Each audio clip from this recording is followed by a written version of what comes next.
خدا کا نام لے کر پڑھ،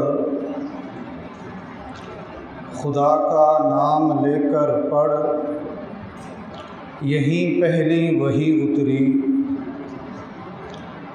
یہ آیت کیا اے مسلمان، یہ آیت کیا اے مسلمان کبھی تیرے دل میں بھی اتری؟ میرے پیارے عزیز طلباء کرام، مہمانان رسول، اللہ تعالیٰ نے آپ کو ایک خوبصورت، ایک پیارا، ایک عظیم رتبے والا، مرتبے والا، شرف والا، عزت والا مقام عطا فرمایا ہے، جس کے لیے رحمت دو عالم صلی اللہ علیہ وآلہ وسلم کا فرمان ہے کہ طالب علم اللہ کے ہاں اتنا بلند مرتبے والے ہیں، اللہ کے ہاں اتنا بلند مقام رکھتے ہیں کہ اللہ کے معزز نورانی فرشتے ان کے پاؤں کے نیچے پر بچھاتے ہیں۔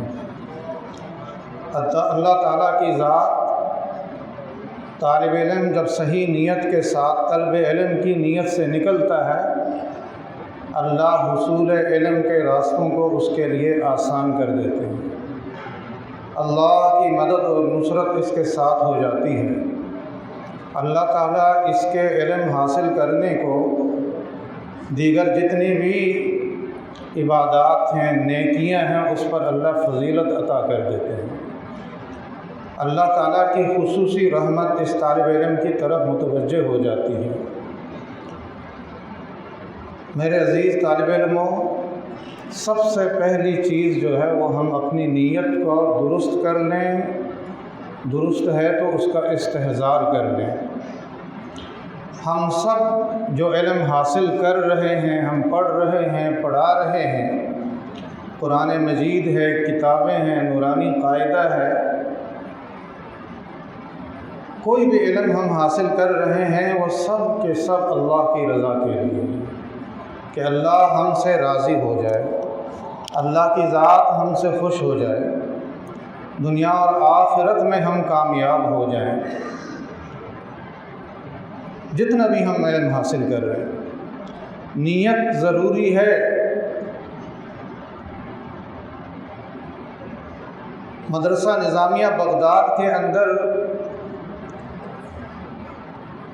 بہت سارے طالب علم حاصل کر رہے تھے، کوئی کسی وزیر کا بیٹا تھا، کوئی کسی قاضی کا بیٹا تھا، کوئی کسی پولیس افسر کا بیٹا تھا، کوئی کسی سرکاری محکمے میں کام کرنے والے آدمی کا بیٹا، کوئی تاجر کا بیٹا، کوئی زمیندار کا بیٹا، کوئی شہر میں رہنے والا، کوئی گاؤں سے آیا ہوا، وہ سب علم حاصل کر رہے تھے۔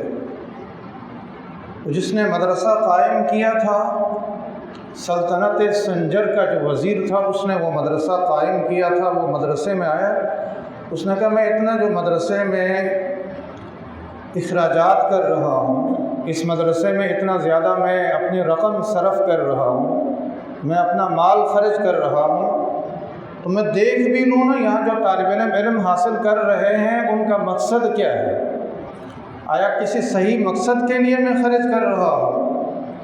جب جا کے ایک طالب علم سے پوچھا تم علم حاصل کیوں کر رہے ہو؟ کہنے لگا جی میرا باپ قاضی ہے، عدالت کا جج ہے، میں چاہتا ہوں کہ علم حاصل کر کے جو ہے نا جج بن جاؤں۔ پھر ایک دوسرے طالب علم کے پاس پہنچا، اس سے پوچھا تم علم کیوں حاصل کر رہے ہو؟ وہ طالب علم کہنے لگا جی میں اس لیے علم حاصل کر رہا ہوں، میرا باپ وزیر ہے تاکہ میں بھی جو ہے نا علم حاصل کر کے وزیر بن جاؤں۔ ایک طالب علم سے پوچھا تم کیوں علم حاصل کر رہے ہو؟ کہنے لگا میرے باپ تاجر ہے، میں بھی علم حاصل کر کے تجارت میں بڑا مقام حاصل کرنا چاہتا ہوں۔ ہر ایک نے اپنا مقصد، اپنا پرپز، اپنا موضوع بیان کیا جس مقصد کے لیے وہ علم حاصل کر رہا تھا۔ وزیر کی نیت نیک تھی کہ اللہ راضی ہو جائے، ایسے لوگ پیدا ہو جائیں جو اللہ کے احکام کو جاننے والے ہوں، سمجھنے والے ہوں، تاکہ وہ بھی اللہ کے احکام کے مطابق زندگی گزارے اور یہ ساری مخلوق اللہ کے احکام کے مطابق زندگی گزارے، اللہ کو راضی کرنے والے لوگ پیدا ہوں۔ نتیجہ کیا؟ جب یہ باتیں سنی نا تو مایوس ہو گئے۔ جب یہ باتیں سنی تو وزیر کو تکلیف ہوئی کہ میں جو مال خرچ کر رہا ہوں، میں یہاں پر جو جائیداد خرچ کر رہا ہوں، وہ تو سارا ضائع جا رہا ہے۔ ایک بندہ بھی نہیں ہے جو اللہ کے لیے علم حاصل کرنے والا ہے، ایک بندہ بھی نہیں جس کا مقصد یہ ہو کہ میں اللہ کو راضی کر لوں، ایک بندہ بھی نہیں ہے جو آخرت کی جس کی فکر ہو، ایک بندہ بھی ایسا نہیں ہے جس کا مقصد آخرت ہو۔ توجہ کرو بھائی، باتیں نہ کرو۔ جس کا مقصد ہو آخرت، جس کا مقصد کیا ہو؟ آخرت ایک بھی نہیں، تو لہٰذا اس مدرسے کو بند کر دینا چاہیے، ان طالب علموں کو واپس گھر بھیج دینا چاہیے۔ ان کا مقصد ہی نہیں ہے کہ علم حاصل کریں ہم اللہ کی رضا کے لیے، علم تو ہوتا ہے صرف اللہ کی رضا کے لیے۔ ایک طالب علم کو دیکھا، ہلکی سی ایک جگہ روشنی تھی، وہاں نیچے بیٹھ کے ایک کتاب پڑھ رہا تھا۔ یہ وزیر اس کے پاس پہنچا، اس نے کہا اچھا بھائی تم علم حاصل کر رہے کیوں کر رہے ہو؟ وہ طالب علم کہنے لگا جی مجھے یہ پتہ چلا، اللہ نے مجھے عقل دی، اس عقل کے ذریعے مجھے اتنا پتہ چلا ہے کہ ہمیں کوئی پیدا کرنے والا خالق اور مالک ہے۔ اب اس کا احسان کس طریقے سے ادا کیا جائے، اس کا شکر کس طریقے سے ادا کیا جائے، اس کے لیے ضروری ہو کہ وہ طریقہ حاصل کیا جائے جس طریقے سے وہ راضی ہوتا ہے۔ اب اس کی تعلیم حاصل کرنے کے لیے میں مدرسے میں آیا ہوں تاکہ وہ علم میں سیکھ لوں، اور وہ اللہ تعالیٰ نے حضرت محمد مصطفیٰ صلی اللہ علیہ وآلہ وسلم کو بھیج کے وہ علم عطا فرمایا تھا۔ اب میں اسی علم کے حصول کے لیے مدرسے میں آیا ہوں تاکہ یہ علم حاصل کر کے میں اللہ کا شکر ادا کر سکوں، جیسے میرے اللہ چاہتے ہیں ویسے میں زندگی گزار لوں۔ وہ جو مدرسہ بند کرنے کا خیال آیا تھا نا، اس ایک طالب علم کی بات سن کے انہوں نے کہا چلو مدرسے قائم رہنے دو، میرا مقصد اس ایک طالب علم سے بھی حاصل ہو جاتا ہے۔ تو میری اور آپ کی نیت کیا ہونی چاہیے؟ اللہ کی رضا کے لیے علم حاصل کرنا۔ تو بھائی جو اللہ کی رضا کے لیے علم حاصل کرے گا تو وہ کیا سبق سے پہلے اپنا مطالعہ کر کے آئے گا یا نہیں آئے گا؟ جو اللہ کی رضا کے لیے علم حاصل کرتا ہے وہ گھر حاضری کرے گا؟ جو اللہ کی رضا کے لیے علم حاصل کرتا ہے کیا وہ کلاس میں بیٹھ کے شرارتیں کرے گا؟ جو اللہ کی رضا کے لیے علم حاصل کرتا ہے وہ اپنا وقت ضائع کرے گا؟ جو اللہ کی رضا کے لیے علم حاصل کرتا ہے کیا وہ شخص بے ادب ہو سکتا ہے؟ جو اللہ کی رضا کے لیے علم حاصل کرتا ہے کیا اس کی توجہ اپنی کتاب پر، اپنے سبق پر، اپنے استاد پر نہیں ہوگی؟ جو اللہ کی رضا کے لیے علم حاصل کرتا ہے کیا اس کو دھیان نہیں ہوگا کہ میں اپنے منہ سے کیا الفاظ نکال رہا ہوں، اس سے میرے کسی ساتھی کو تکلیف ہو رہی، میرے کسی استاد کو تکلیف ہو رہی، میرے جو ماں باپ ہیں ان میں سے کسی کو تکلیف ہو رہی ہے، میرے اساتذہ میں سے کسی کو تکلیف ہو رہی ہے، میرا یہ عمل، میرا یہ فعل، میرا یہ قول، میرا یہ کردار، میرا یہ کام ہو سکتا ہے اللہ ناراض ہو، اس سے اللہ کے رسول ناراض ہو، اساتذہ ناراض ہوں، ماں باپ کو پتہ چلے وہ ناراض ہوں، اور میں اپنے آپ کو دھوکہ دے رہا ہوں۔ جس کی نیت صحیح ہوگی وہ یہ کام نہیں کرے گا، اس کو ہر وقت استحضار ہوگا میں نے اللہ کے لیے علم حاصل کر رہا ہوں، میں کمرے کے اندر ہوں میرا اللہ مجھے دیکھ رہا ہے، کلاس میں ہوں میرا اللہ مجھے دیکھ رہا ہے، مسجد میں ہوں میرا اللہ مجھے دیکھ رہا ہے، ماں باپ کے پاس ہوں میرا اللہ مجھے دیکھ رہا ہے، میں بازار میں ہوں میرا اللہ مجھے دیکھ رہا ہے، گھر کی تنہائیوں کے اندر ہوں تو بھی میرا اللہ مجھے دیکھ رہا ہے، اور جلوت کے اندر ہوں تو بھی میرا اللہ دیکھ رہا ہے، خلوت میں بھی ہوں تو میرا اللہ مجھے دیکھ رہا ہے۔ میں نے ویسے ہی رہنا، میں نے ویسے ہی کرنا، میں نے ویسے ہی بولنا جیسے میرا اللہ مجھ سے راضی ہوتا ہے۔ مجھے اللہ نے ایک عظیم مقام سے سرفراز کیا، ساری دنیا سے اٹھا کے اپنے گھر میں بٹھا کے اللہ نے مجھے طالب علم بنایا، اللہ نے مجھے قرآن سیکھنے کا موقع دیا، اللہ نے مجھے قرآن کے ماں نے سمجھنے کا موقع دیا، اللہ نے قرآن کے مسائل کو سمجھنے کا موقع دیا، اللہ نے قرآن میں بیان کردہ اصولوں کو سمجھنے کا اللہ نے مجھے موقع دیا، اللہ نے طرح طرح کے علوم کو مشفق مہربان اساتذہ کے پاس بیٹھ کے حاصل کرنے کا علم دیا۔ میں نے یہ موقع ضائع نہیں کرنا ہے، میں نے اللہ کا شکر ادا کرتے ہوئے کوئی ایسا کام کرنا ہی نہیں ہے جس سے یہ لگے کہ میں طالب علم نہیں ہوں، میں اپنا وقت ضائع کر رہا ہوں، میں ایک بے ادب شخص ہوں، میں نے کوئی ایسا کام نہیں کرنا، بلکہ میرے ہر فعل سے، ہر کام سے، ہر حرکت سے اور ہر میرے جو عمل ہے اس سے یہ ظاہر ہوگا میں ایک طالب علم ہوں اور میں صرف اور صرف اللہ کی رضا کے لیے علم حاصل کر رہا ہوں، اور میرے علم کے تقاضے یہ ہیں جو میں کر رہا ہوں۔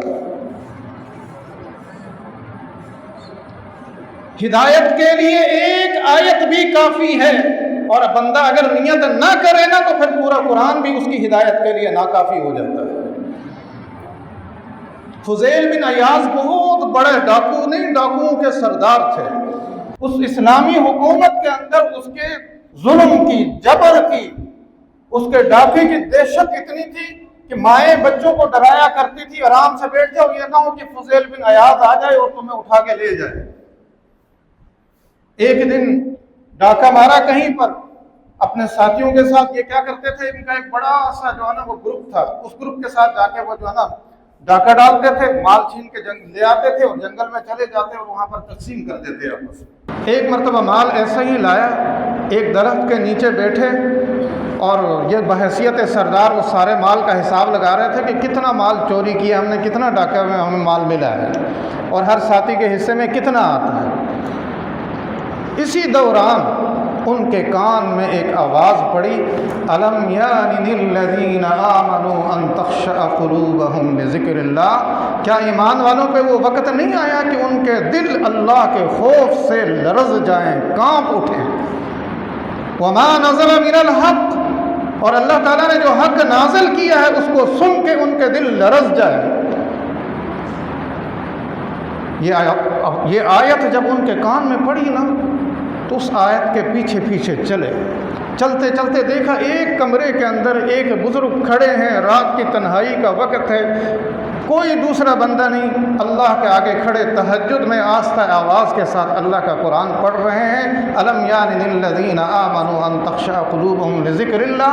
فوراً سوچنے لگے یہ اللہ کا قرآن، یہ اللہ کی آیت، اتنے میں نے ظلم کیے، اتنے میں نے گناہ کیے ہیں، اتنے میں نے ڈاکے ڈالے، اتنے لوگوں کو میں نے ستایا، اتنے لوگوں کا مال برباد کیا، لیکن میرا رب مجھے نہیں بھولا، اب بھی مجھے میرے رب نے یاد رکھا اور یہ آیت میرے کان میں ڈال دی، لگتا ہے میری ہدایت کا وقت آ چکا ہے۔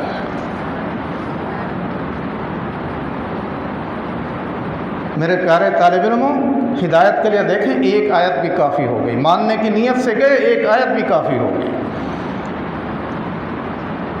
یہ کوئی نہیں کہ کوئی انہوں نے بڑے لمبے چوڑے کورس کیے تھے، بس نیت صحیح تھی، ایک آیت کان میں پڑی، ہدایت کا ذریعہ بن گئے۔ وہیں سے واپس پلٹے، ابھی وہ جو اس کے ساتھی تھے انتظار کر رہے ہیں جنگل میں، واپس پلٹے، وہاں بیچ میں بیٹھے تو دیکھا ہمارے سردار کے چہرے کا رنگ بدل چکا ہے، ہمارے سردار کے چہرے کا وہ رنگ ہی نہیں جس رنگ کے ساتھ یہ گئے تھے، اور آنکھوں میں آنسو ہیں، سر نیچے جھکا ہوا، کہنے لگے ہمارے سردار آپ بتا دیں کیا ہوا آپ کے ساتھ، ہماری جانیں آپ پر قربان، آپ بتا دیں، ہم آپ کے لیے تیار ہیں، کسی نے ستایا، کسی نے تکلیف پہنچائی، کسی نے کوئی ظلم کیا، کسی سے کوئی بدلہ لینا ہے، بتا دیں ہم اس کے لیے تیار ہیں۔ کہنے لگا ایسی بات نہیں میرے دوست، بس میری تم سے صرف ایک گزارش ہے کہ تم اپنے سردار اپنے لیے جو ہے نا الگ چن لو، اب میں تمہاری سرداری نہیں کروں گا۔ کہنے لگے ہم سے کوئی غلطی، ہم سے کوئی نافرمانی ہوئی، ہم نے کیا کوئی آپ کی بغاوت کی؟ کہنے لگے نہیں، بات یہ ہے اب میری توبہ کا وقت آ چکا ہے، جو کچھ میں نے کیا ہے نا، میں نے اب تک اللہ کی بغاوت میں زندگی گزاری، اب میں نے اللہ کی اطاعت میں زندگی گزاری۔ وہ ساتھی جو تھے نا وہ ایسے ساتھی تھے، جب دوست اچھے ہونا تو اس کے اثرات بھی اچھے ہوتے ہیں۔ کہنے لگے جب غلط کام کرتے تھے ہم آپ کے ساتھ تھے، جب آج آپ نے نیکی کا ارادہ کیا تو کیا خیال ہے آپ کا، ہم آپ کو چھوڑ دیں گے؟ اگر آپ نے توبہ کرنی ہے تو ہم بھی آپ کے ساتھ توبہ کے لیے تیار ہیں۔ سب نے توبہ کر لی ایک آیت کے سننے سے، نیت صحیح تھی، اپنی نیت کو درست کر لیں۔ یقین کریں آپ کے ماں باپ کا آپ پر بہت بڑا احسان ہے، کہ انہوں نے آپ کو کاموں میں لگانے کے بجائے آپ کو فارغ کر کے مدرسے میں بھیجا، جاؤ میرے بیٹے قرآن پڑھو، اس سے تمہاری دنیا بھی بنے گی، اس سے تمہاری آخرت بھی بنے گی۔ اے میرے بیٹے جاؤ تعلیم حاصل کرو، مجھے تمہاری تعلیم۔ کتنے بچے ہیں جب جاتے ہیں ماں باپ یہ صرف ایک ہی خواہش ہے کہ میرا بچہ جو ہے نا وہ دین کی تعلیم حاصل کرے۔ وہ چاہتے تھے آپ کو مختلف اور کاموں میں لگا کے دنیا کے فائدے حاصل کر سکتے تھے، تو لہٰذا اللہ کے شکر کے ساتھ ماں باپ کا شکر بھی ادا کریں۔ علم حاصل نہ کرنا، وقت ضائع کرنا، اللہ کی جہاں نافرمانی، اللہ کے رسول کی نافرمانی ہے، وہاں اپنے ماں باپ کے ساتھ بھی دھوکہ ہے، اپنے ماں باپ کی بھی نافرمانی ہے۔ کیا آپ چاہتے ہیں آپ پسند کرو اللہ کے باغی کہلاؤ؟ کیا آپ پسند کرتے ہو آپ اللہ کے رسول کے باغی کہلاؤ؟ کیا آپ پسند کرتے ہو اپنے ماں باپ کے نافرمان کہلاؤ؟ کوئی آپ کو کہے یہ تو وہ بندے ہیں جو یہ تو اپنے ماں باپ کی بات نہیں مانتے، توجہ سے سنو خاموشی کے ساتھ۔ کوئی کہے گا کیا بننا چاہتے ہیں؟ فرما بردار نافرمان بننا چاہتے ہیں؟ فضیل بن عیاض جب علماء سے پوچھا میں نے توبہ کی ہے تو میں اب توبہ کیسے کروں، میری توبہ کیسے قبول ہوگی؟ علماء نے کہا جتنا مال آپ نے جن لوگوں سے لوٹا ہے نا وہ مال دوبارہ ان کو واپس کریں تو پھر ان کی توبہ جو ہے وہ قبول ہوگی۔ انہوں نے کیا کیا؟ وہ مال واپس کرتے رہے تھوڑا تھوڑا کر کے، پھر ایک وقت ایسا آیا ایک عیسائی کا مال رہتا تھا اور ادائیگی کے لیے ان کے پاس رقم نہیں تھی۔ سچی توبہ تھی نا، توبہ کیا تھی؟ سچی۔ ایک عیسائی رہتا تھا اور مال ادا کرنے کے لیے رقم نہیں تھی، اس کے پاس گئے، کہا فلاں وقت پہ تمہارا میں نے ڈاکہ ڈالا تھا تمہارے گھر، اتنا مال میں نے جو ہے نا وہاں سے تم سے چرایا تھا، میرے پاس دینے کے لیے کچھ نہیں ہے، بتاؤ میں کیا کروں؟ اس نے کہا ایسا کرو تم میرے گھر میں بحیثیت ملازم رہو، میرے اونٹوں کو چرایا کرو، جب تم چراؤ گے نا تو خود بخود قیمت ادا ہوتی رہے گی، تمہاری مزدوری میں وہ رقم کٹتی رہے گی۔ سچی توبہ تھی، اس کے گھر میں ملازمت اختیار کی، اس کے اونٹوں کو چراتے ہوئے 4 دن گزرے، اور چوتھے دن گھر میں بلا کے ایک جگہ جو ہے نا وہ تھوڑا سا ایک توڑا پڑا ہوا تھا، اس کے اندر کنکریاں تھی، کہنے لگا وہ کنکریوں کا توڑا ہے نا اس کو اٹھا کے میرے پاس لے آئے، اور فضیل بن عیاض رحمۃ اللہ علیہ نے وہ توڑا اٹھا کے ان کے پاس لایا، اور جب اس عیسائی نے اس توڑے کو کھولا تو تھی اس میں کنکریاں، اللہ نے ان کو اس دور کے جو سکے تھے اشرفیوں میں اس کو بدل دیا۔ کہنے لگے یہ کیا؟ کہنے لگے میں نے اپنی کتاب میں یہ پڑھا ہے جب مسلمان سچی توبہ کرتا ہے نا اس کے پاس اگر کنکریاں بھی ہو تو اللہ اس کو بھی اشرفیوں میں بدلتا ہے۔ میں صرف یہ دیکھنا چاہتا تھا، اور مجھے آج جو ہے نا اسلام کی، مسلمانوں کی، پیغمبر اسلام کی سچائی جو ہے پتہ چل گئی۔ میں تمہیں اپنی رقم تب معاف کروں گا جب تم بھی مجھے بھی جو ہے نا کلمہ لا الہ الا اللہ محمد الرسول اللہ پڑھا۔ اللہ نے فضیل بن عیاض کو مخلوق کی ہدایت کا ذریعہ اور سبب بنایا، پھر ایسی عبادت میں اللہ کو یاد کرنے میں مشغول ہو گئے۔ کہتے ہیں کہ وقت کے بڑے بڑے اولیاء ان کے پاس آتے تھے، کہتے تھے اپنے فکر کرو، اپنی صحت کی فکر کرو، تھوڑی عبادت میں کمی لاؤ۔ آج کے سارے بیان کا مطمع نظر، مقصد، خلاصہ صرف اتنا ہے کہ پیارے بچوں، علم کس کے لیے حاصل کرنا ہے؟